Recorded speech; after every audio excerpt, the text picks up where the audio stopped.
Happy New Year. This is our first video for 2023, and today I am doing a Valentine special. We're going to be making today a red velvet pound cake with cream cheese frosting. Super delicious, very decadent, and you will love it. So let's get into the video.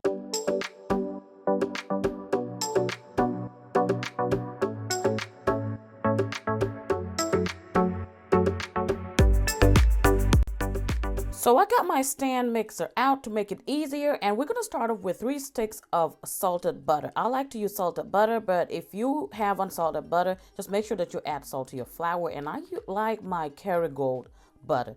The quality, the taste is just beautiful. I love it. So make sure that it is at room temperature. What I do is just to bring them out ahead of time, some few hours before I start baking, and that gets it just right.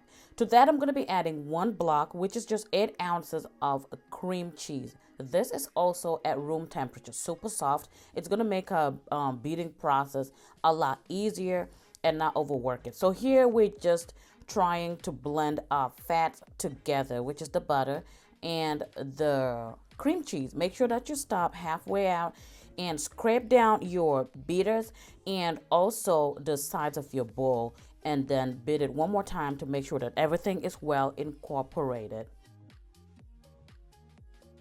And once we get all the fats combined, we're gonna go in and add some sugar. Here I have 2.5 cups of regular granulated white sugar. Typically, the pound cake will ask for 3 cups, but I just find it a little too sweet for me. But if you do not mind the sweetness, you can go ahead and add 3 cups. I just like to reduce mine to 2.5 cups. So make sure that you blend this on medium-high speed just to make sure that the sugar is well incorporated. Mine took about 4 minutes. Now here I am going to be adding in my eggs one at a time. And by the way, I am adding 6 eggs instead of 5 eggs like I typically would do. I wanted a fluffier cake, a lighter cake, because it's just a big cake, okay? So I'm just beating on low speed and adding 1 egg at a time and just giving it enough space and time to get incorporated before I add in the next one. This is the last egg that I'm adding right here. And I like to also stop at this point and make sure that I scrape down everything, especially the bottom of the bowl. Make sure that everything is getting well incorporated. And then I just beat it a few more seconds to get everything mixed in. Now to our dry ingredients. Here I have 3 cups of all-purpose flour sifted. If you're using unsalted butter, add your salt at this point as well. Here I have 1 teaspoon of baking soda. Please add your cocoa powder at this point. I skipped it while filming, but I did catch it later. So please add your cocoa powder at this point. All the ingredients I used will be in the description box below. Those are your dry ingredients. So whisk everything together to get it combined, and then put that aside, and we will move over to our wet ingredients. So for the wet ingredients, here I have 1 cup of buttermilk. This is at room temperature as well. And to that, I'm going to be adding 2 teaspoons of vanilla extract. I'm doing 2 because, again, this is a large pound cake. So 2 teaspoons of vanilla extract. And here comes the food coloring. Of course, we're doing a red velvet, so you would need red. It actually takes a lot of food coloring. I'm using the gel, but it's easier to mix in the liquid one. So if that's what you have, go ahead and use it. So just use enough to get the color that you desire. Typically, start with like 2 to 3 teaspoons and see what that looks like. And if you need more, you can definitely add more. As you can see, I needed more, so I went in for more. So yeah, just this helps it to dissolve more evenly that way, because if you add it directly to the batter, it tends to take longer to incorporate, for you to have that even color. Okay, so it's easier to mix it in with, dissolve it with the liquids. So now I'm alternating between my flour mixture, which is the dry mixture, and I'm gonna put that in first, beat that a little bit, and then I will alternate with my wet ingredients. I would repeat the same process until everything is combined into the batter. And I know y'all are like, is Manson not ever gonna add the cocoa powder? Y'all didn't even tell me.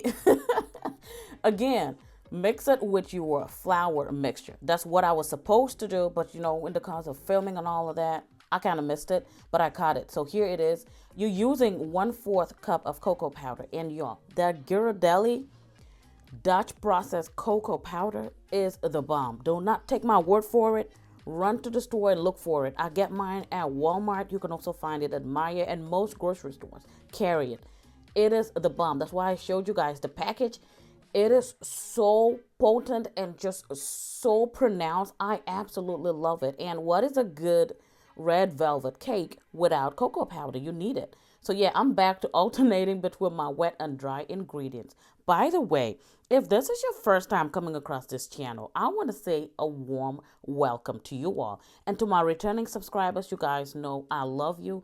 Thank you for always coming back to support Mansa, supporting this girl right here. And for you guys that also support and subscribe to my other channel, my lifestyle channel, At Home with Mansa, I'll see you all. Thank you guys so much. I could never do this journey of YouTube without you guys. So over to the recipe. Here I have some hot coffee, okay? I am going to add in just 2 tablespoons of coffee. You can even go ahead with just 1. All we need is that little hint. Coffee just kind of intensifies the taste of that cocoa powder. I don't know how to explain it, but it's something that it just does to me and to this cake that I absolutely cannot miss. So once we get all of that incorporated, I am going in to prepare my pan. This is the pan I'm using. This is a very big pan. I think it's about 14 to 16 cups. And I'm going to reinforce it with some Pam baking spray that already has the flour in it. If you don't have that, just simply use some butter and lightly flour it and shake off the excess flour before you add in the batter. Make sure you get into all those nooks and crannies so that your cake can come out nice and clean. Here is my prepared pan. All I'm doing is just pouring out the batter into the pan. And by the way, my oven is already preheated to 325 degrees Fahrenheit. And once I get all of the batter in, I'm trying to just go in with my spatula and level it up as much as possible, just so it bakes more evenly. And you know how we do it.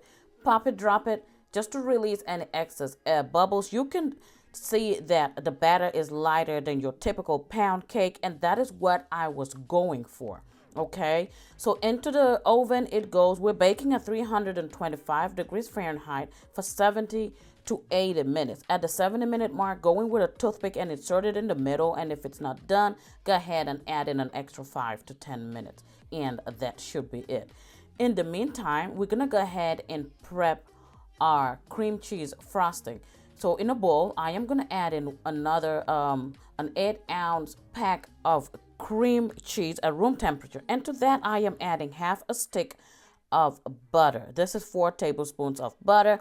And go ahead and combine those fats. Make sure they're at room temperature so it's nice and soft. And once all those fats are combined, I'm going in with my spatula just to scrape everything down. Make sure they are nicely combined. And just beat it one more time. And then I am going to start in with my sugar. I am using powdered sugar. So you can add up to 2.5 cups of sugar. I started off with 2 cups and it was just sweet enough for me. So this is it. I like desserts. I like sweets, but when it's overly sweet, it turns me off. I can't do it anymore. So this, with the amount of fat, you can do 2.5 cups of sugar. And also I'm going to add in a splash of vanilla. You don't need a whole lot. And if your frosting is too runny, just add in more sugar. And if it's too thick, just add in a little bit of milk and it should fix it. Here I'm going in with my wrap just to cover it up. And I like to leave it in the refrigerator so that it can congeal a little bit, and get thicker, so it'll be easier for me to work with. In the meantime, my cake is out of the oven, and how beautiful is it? My goodness, the crust looks so good, and y'all, that coffee and the cocoa powder smells absolutely divine. So we're gonna let it rest in the pan for at least 20 minutes before we invert it and let it cool down all the way to room temperature. And here it is. My cake has been resting for a couple of hours. It is important that you let it rest, let all those fats and flavors settle down. And now it is time to frost this baby.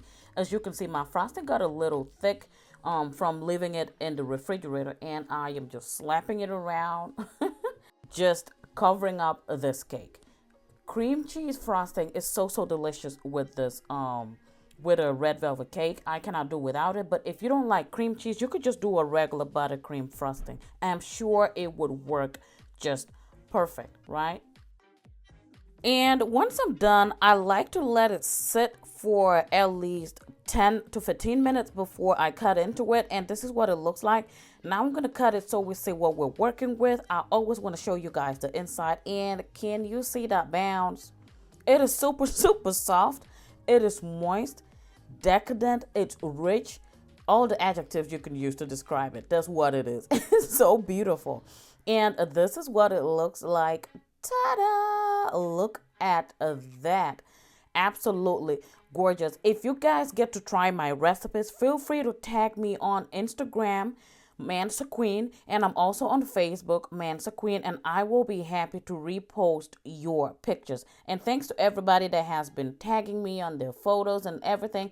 It just makes me so happy to see that I am able to help you guys. This is the finished product, and of course I am gonna go in with the fork test. And can you see that crumb I'm in? It is absolutely divine. So soft, so good, and that cream cheese frosting, the bomb. Thank you guys so much for watching, and I'll catch you all in the next one. Until then, stay safe, stay warm. Bye.